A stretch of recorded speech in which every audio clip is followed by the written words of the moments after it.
If you've ever wondered how you can get a bee sent to your home, this is how they come, or a queen bee, excuse me.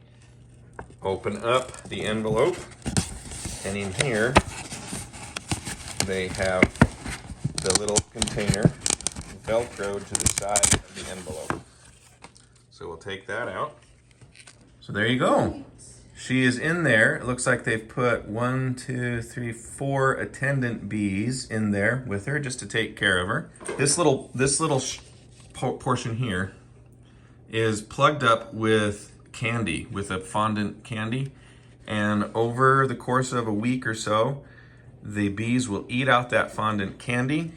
And then that will give time for this queen's pheromones to be accepted, hopefully, by the hive, and they won't kill her when she crawls out once that candy has been eaten.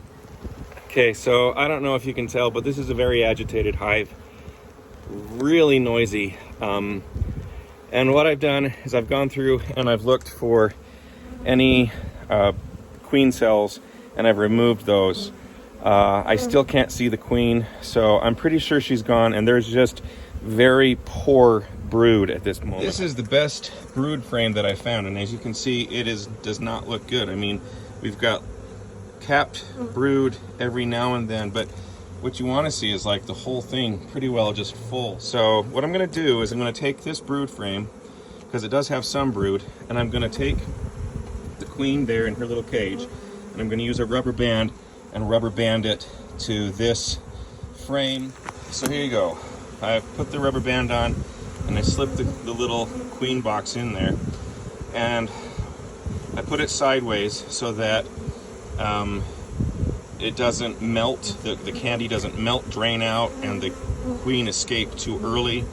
I don't put it facing up because there's the possibility that it could like melt down on her and kill her. And this is the best way to prevent any problems from like one of the attendant bees in there dying and blocking the entranceway.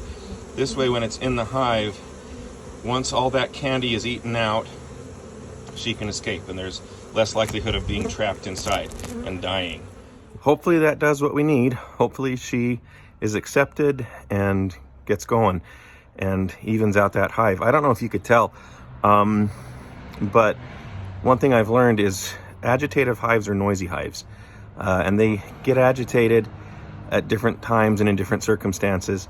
If they don't have a queen, if they feel that they're kind of on the ropes, they're agitated.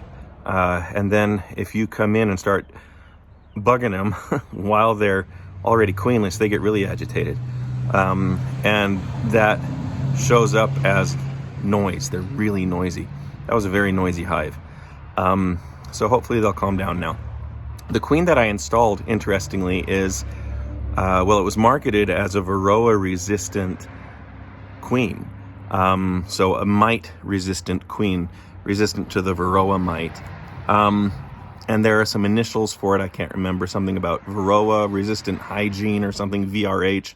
I'm not sure. But apparently this queen has been bred so that her offspring automatically, as part of their tending to the hive, they will pull out and discard any pupa that has a Varroa mite in it.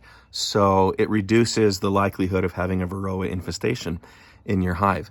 I think that's pretty cool if it's, all it's cracked up to be. So it's an Italian queen. I use that breed because they are gentler. They're not as cold resistant.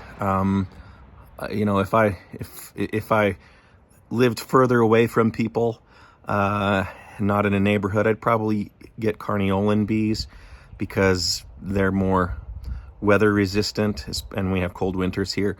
But the Italians are what I've had, and they seem to do well. They produce good honey, and they have a gentler natural disposition. So I just trust, and I'm crossing my fingers that it all goes as planned.